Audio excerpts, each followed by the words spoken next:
Welcome back, everybody, to the Navigant Credit Union Broadcast Center. I am Josh Fenton at GoLocal. This is Miriam Ross. She is putting on a creative event at Temple Emmanuel to celebrate Dr. King's life and the legacy between Temple Emmanuel and Providence, unknown to me, of a long-standing relationship between the temple here in Providence, dating back, we're talking now 40 years. 50 years. Yeah, longer, to actually. Dr. King between the then rabbi at the temple and directly with Dr. King. That's exactly right. Good afternoon. Our rabbi of blessed memory, Rabbi Eli Bonin, had a personal relationship with Dr. King, and they had much time together. And in 1968, months before Dr. King was assassinated, Rabbi Bonin was the president of the Conservative Rabbinic Assembly, and they invited Dr. King to be the plenary speaker at that convention. And when he entered the hall, famously, the 1,000 rabbis in attendance serenaded Dr. King with "We Can Overcome" in Hebrew. So we have a very close and dear connection with Dr. King. Because of that relationship, we have a picture of Dr. King with Rabbi Bonin at that convention. And for decades, we have honored that relationship and the life and legacy of Dr. King at Temple Emmanuel. So this event in January is another element in that celebration and will be dedicated to music, time to the civil rights movement and Dr. King, and you're bringing in maybe the best title any person has ever had in the history of the world, the Prince of Kosher Gospel. The Prince of Kosher Gospel. I don't even know how to even match up with a title of the Prince of Kosher Gospel, but tell us a little bit about Joshua Nelson and his role in this event. Joshua Nelson is a soulful singer, musician,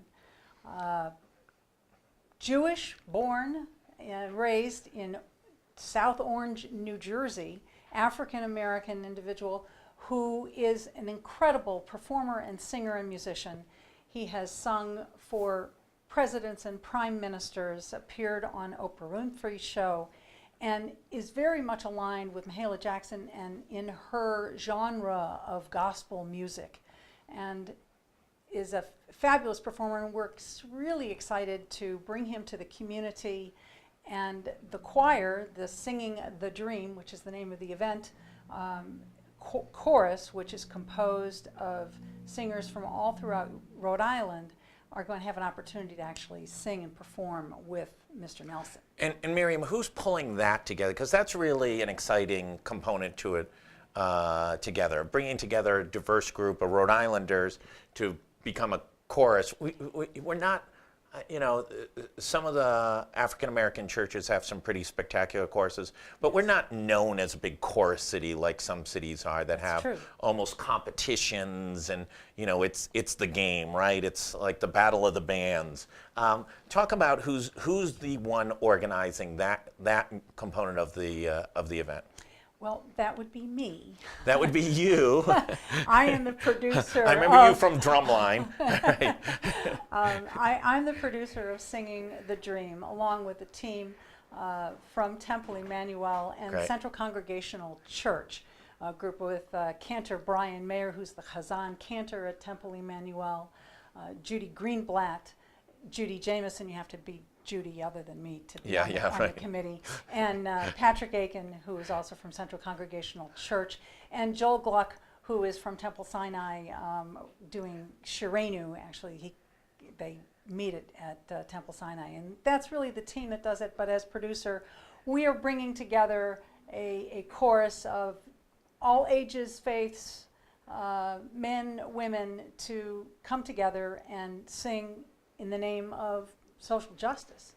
And it's really quite something. King, there's a quote from Dr. King from the Berlin Music Festival, where he talks about everyone wants to be happy, everyone wants to clap hands, and that music is a way to bring that all together. And so that's really where we start from in terms of pulling this chorus together. We're in such a period of time of political division right now, and maybe we've taken a break for a few days with the passing of former President George Herbert Walker Bush, who sort of has reminded all of us of sort of a different way to approach political discourse. And you saw on 60 Minutes multiple former presidents talk about how he connected with them, and Bill Clinton, who defeated him obviously for the presidency in 1992, was talking about how he became one of his best friends after President Clinton was in office. And talk about what potentially this role of this event could have on Rhode Islanders. There's I've never seen anything like it as a news organization over the last 8 years.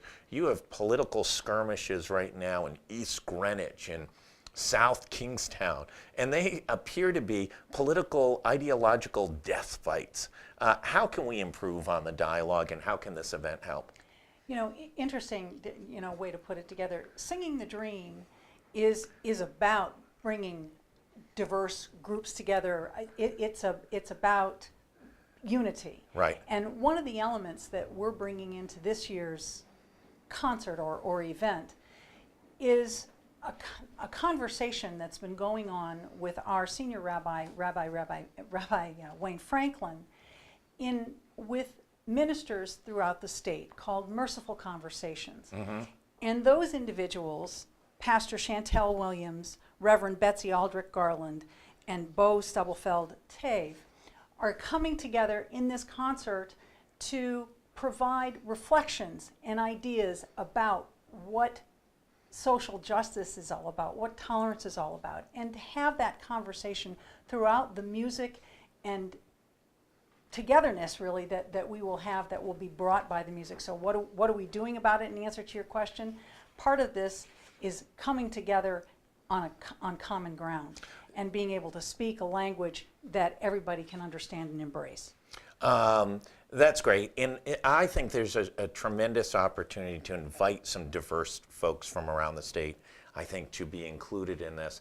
It's interesting, the Rhode Island Foundation, as you may know, created sort of a charrette of events around the state trying to bring people together. Mm-hmm. I think, social media is blamed for everything, but it's also the opportunity to have conversations with everybody. It's an interesting medium, and think about maybe even broadcasting this thing on Facebook Live. That's an excellent idea, and by the way, Singing the Dream is a recipient of a very generous grant from the Rhode Island Foundation. Oh, that's great. With respect to this, in recognition of the work that is done. There's a lot of work that's done in trying to build bridges and have conversations between and among people of different views and faiths. And we see Singing the Dream as a vehicle, as one of the ways to do that. Communication and how people learn and understand is done in different ways. Some people see it, some it's by art, some people by writing. In our way, it's through music. That's great. And we touch the tones in that way.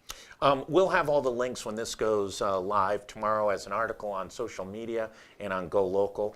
And that will be how you can get tickets and Right. how you can come. So the event is on January 27th at 3 p.m. at Temple Emmanuel at 99 Taft Avenue in Providence, Rhode Island. And tickets are available at singingthedream.2019.eventbrite.